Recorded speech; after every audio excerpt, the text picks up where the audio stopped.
I'm so thrilled that Scott Castleman can be our chapel speaker today. He's an alum of Belhaven, he's a pastor on the coast, and is so wise and insightful, especially during this time of COVID. He periodically puts out these videos where he just kind of turns on the camera, like when he's driving or down at the beach or whatever, and talks about God's help and guidance during this time of enormous stress on our society. I find him to be somebody wonderfully insightful, attuned to God's word, and I know he's going to be a help to you today as he shares in chapel. Would you just open your heart and your mind and listen as God speaks to us through Scott? I would like to extend my gratitude and thanks to Dr. Parrott for inviting me to be a part of this virtual chapel series for this spring semester. I am grateful to be a part of this, particularly as an alum of Belhaven, as a present board member of Belhaven, and our church has a ministry with Belhaven students where we allow students to come and do a youth ministry internship with us over the summers, and I'm grateful to that Belhaven is still a part of my life these many years later. As Dr. Parrish probably introduced, I'm the senior pastor at First Presbyterian Church of Ocean Springs, where I have been for the last 12 years, and it's been a wonderful season of seeing God's grace. One of the things that Dr. Parrott asked us to reflect on is answering the question how COVID has changed us, and certainly my ministry life has changed in the last year as we've had to figure out virtuality as a part of how we do what we do. Your teachers, professors have had to learn how to teach virtually. You guys have had to figure out how to learn virtually. So much has changed. And not, the pandemic certainly brought about a lot of functional societal and social changes. And I don't feel the need to necessarily rehash or reiterate what you guys have had to figure out how to live into. But one of the greatest changes that happened over the last 12 months, I think that COVID accentuated, is we have seen a rift that I think has existed in our country. There's many fault lines that exist. There's political fault lines. Those, because of virtuality, I think have widened. There are racial fault lines in our country. We as Mississippians know that very well, and we saw those widen. We saw people identifying as liberals, storming streets in violence. We saw people identifying as conservatives, storming streets in violence. We saw an increase of vitriolic rhetoric between people, and a lot of that is I think, because of virtual interactions and less face-to-face relationship. We have seen a growth and proliferation of what is known as cancel culture. Who gets canceled and for what? To hold a particular view. Conservatives will cancel liberals over these particular reasons. Liberals will cancel conservatives over these particular reasons. People cancel each other along the lines of race. Cancel culture is nothing new.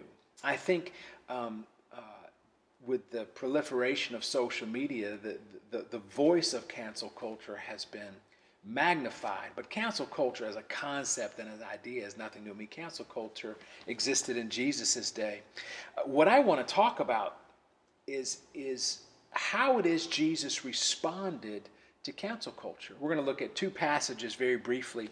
The first is in Luke chapter 19, and if y'all grew up going to Sunday school as kids, you might have heard the story of Zacchaeus, this wee little man.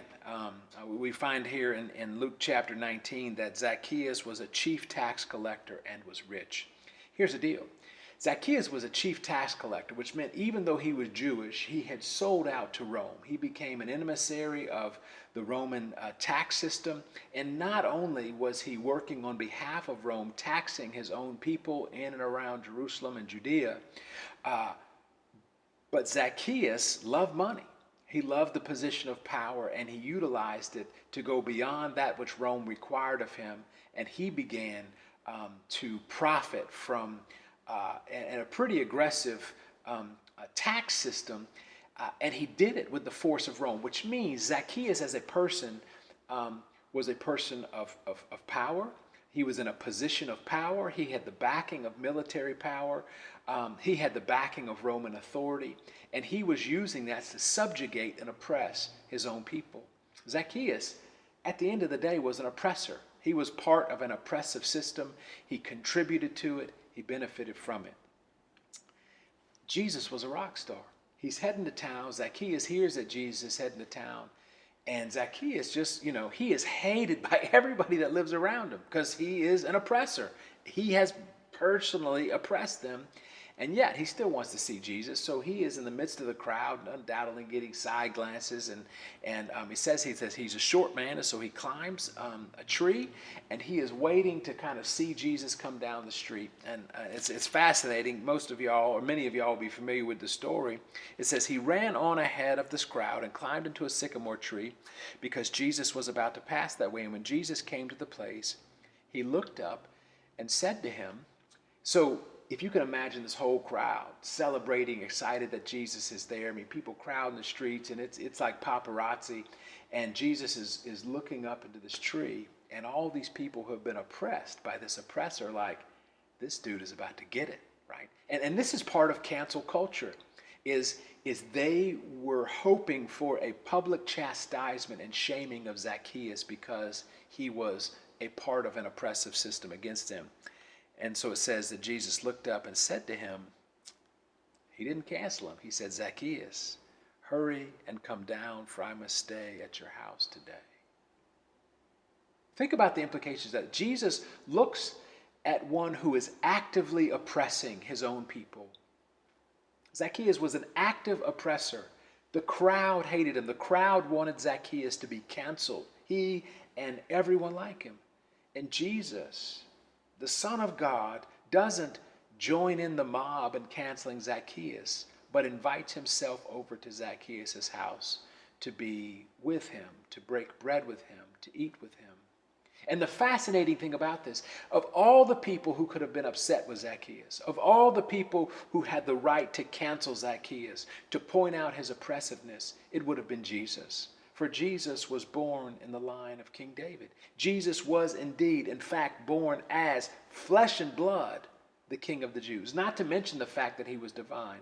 Jesus could have rightly exercised his earthly authority, chastised and canceled Zacchaeus, because Christ was indeed ruler of his people. And yet, even though the system that Zacchaeus was a part of oppressed people like Jesus, Jesus chose not to join the mob in canceling Zacchaeus, and instead chooses to be with Zacchaeus. Now, Jesus choosing to be with the oppressor had consequences. It says this, and when they saw it, they all grumbled, and says he has gone to be the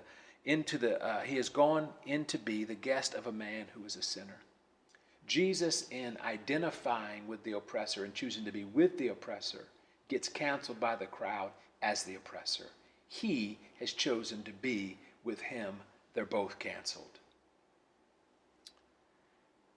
Jesus, though, was not simply choosing to be with Zacchaeus, affirming his choices, affirming the oppressive system he was a part of, affirming what he was doing to subjugate people, by which he became very wealthy and powerful.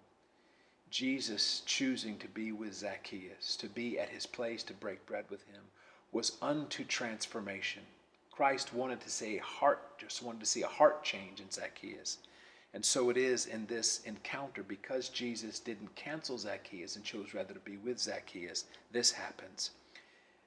Zacchaeus stood and said to the Lord, Behold, Lord, the half of all my goods I give to the poor, and if I have defrauded anyone of anything, I restore it fourfold. And Jesus said to him, Today salvation has come to this house, because he too is a son of Abraham. Christ, because he did not cancel Zacchaeus, but chose to be with him in truth and grace, liberated Zacchaeus to be his most true self, a son of Abraham, a son of God, one who knew a hope that could change a heart. Cancel culture does not give people room to change, does not give people room to be redeemed, does not allow for heart change to happen because of a choice, because of a position, because of a skin tone, because of a political affiliation. Cancel culture just says, you have no value, you have no worth, you are dead to us. And Jesus, frankly, refuses to go down that road. Jesus, in this case, sides with one who is an oppressor for the sake of changing his heart. The second passage I want to look at just briefly is quite different, but it's from from John chapter 8. And this is where we see Jesus in the temple courts, and the religious leaders of the day bring a woman and cast her down at the feet of Jesus, accusing her, rightly so, that she was caught in the act of adultery. It says this: the scribes and the Pharisees brought a woman who had been caught in the act of adultery and placed her in the midst of them. And they said to him, Teacher, this woman has been caught in the act of adultery. In the law of Moses, we are commanded to stone such women. What do you say? The law of Moses, they say, demands that she be counseled, that her life be defined by her mistake, and that she be done away with. The penalty of sin is death. What say you? Will you join the chorus? Will you join the mob in canceling this woman who was clearly caught in an act of an egregious sin? It says that they said this in order to test Jesus. Whose side are you on? Are you with us, acknowledging that this person is worthless and needs to be castigated, cast aside, and stoned to death, canceled? Or are you going to side with a sinner? And in the same way that Jesus chooses to be with Zacchaeus, even though he was in the wrong, Jesus chooses to be with this woman who had been caught in the act of adultery, who indeed was a sinner. It says, as they said this to test him, Jesus bent down and wrote with his finger on the ground. So if we could imagine this scene where this woman is thrown at the feet of Jesus, stones are being picked up to kill her, to cancel her permanently. And Jesus, some people have asked me in times past, what did Jesus stoop down to write in the dust of the temple floor? I think if we were to know what Jesus wrote, the scriptures would tell us. I don't think we are to know what Jesus wrote. And I think the better question is not what he wrote, but where he wrote. You see, Jesus in this moment to write on the floor of the temple would need to kneel. And in kneeling, he put himself in the position of this woman who had been caught in the very act of adultery. He identified with her and her sinfulness. They said, we must cancel her. And Jesus says, I choose to be with her, in the same way that he chose to be with the oppressor, Zacchaeus. So Jesus kneels to her and he poses a question to them. Whoever of you is without sin, let him to be the first to throw a stone at her. And it says that they begin to leave one by one and here's the problem with cancel culture. Cancel culture is rooted in self-righteousness. Cancel culture is rooted in an elevated view of self that allows one to look their nose down upon another for whatever reason. There's 1,000 reasons why conservatives cancel liberals, liberals cancel conservatives, white people cancel black people cancel white people, people of varying opinions on all sorts of things. In self-righteousness, feel free to cancel, silence, criticize, cast out, and stone in one way. The other, Jesus frankly refuses to be a part of the cancel culture of his day. Instead, he identifies with Zacchaeus the oppressor. In this scene, he identifies with a woman who was caught in the act of adultery. As these people leave, Jesus asks her a very important question, because he didn't simply want to identify with her and her sin and let that be that. Jesus says, where are your accusers? Is no one left to accuse you? She says, no one, sir. And Jesus says a very liberating thing to her. Neither do I condemn you. This was an act of grace of Jesus. Jesus saying, look, you are guilty of this sin, but I don't stand in condemnation of you. However, he goes on to say, go now and sin no more. That Jesus identifying with her and her brokenness and sin was unto her liberation. He didn't condemn her, but he didn't give her a pass. In the same way that he didn't condemn Zacchaeus, but he didn't give him a pass. Jesus identifying with Zacchaeus in his oppression, this adulteress in her brokenness, was unto their liberation. And that's something that we as Christians in the midst of cancel culture need to understand. That what we need to see is not people being canceled. We need to see cancelable people's heart change. We need to see people's hearts soften, their attitudes and their action change. And the way to do that is by grace and truth. And what we see modeled in Jesus is one who was he was willing to be canceled alongside of someone that the mob was canceling so that they could be liberated. He was willing ultimately, and we need to understand this, that none of us is without guilt. That all of us are cancelable in the eyes of God because of his perfect holiness, because we are indeed all transgressors. We fall short of God's glory. And the beauty of the gospel is this, that Christ had the right to cancel Zacchaeus only. Christ had the right to throw a stone only, and yet he didn't choose to cancel the oppressor. He didn't choose to cancel the sinner. Instead, he chose to be with them in that moment. And that is how we must understand the cross of Christ. That Christ was willing, in one sense, to be canceled so that you and I could be forgiven and liberated. Why would we, as believers, as Christians, as people created in God's image and redeemed in the same, lend our voice to mobs who cancel people when the very essence of the gospel we profess is that God was willing to be canceled to set us at liberty? Now, it is a difficult thing to sit next to the bigot. It is a difficult thing to sit next to the spiteful or hateful person. It is a difficult thing to sit next to the person of great public sin that is being shamed. And we do run the risk, and often will, be accused right along with them when we choose to break bread with them rather than to condemn them, when we choose to get on our knees next to them rather than pick up stones to toss at them. We just need to understand that that's exactly what God did for us. That's how we have to understand the cross of Christ. That Christ was willing to be canceled so that you and I could be set free. And Christ has called us, as those whom he set free, to be the means of liberation for other people. Conversation is what changes hearts, not cancellation. And I think that is something that, how has COVID-19 changed us? I think it has amplified the degree to which we are willing to cancel people. And we, as followers of Jesus Christ, need to be willing not to cancel, but to converse, to sit with, to break bread with, whatever the cost might be for us, to see the oppression of sin, the oppression of brokenness, the inherited oppression of misunderstanding. We have to be able to converse with people who differ from us so that they can be liberated by the gospel that has liberated us.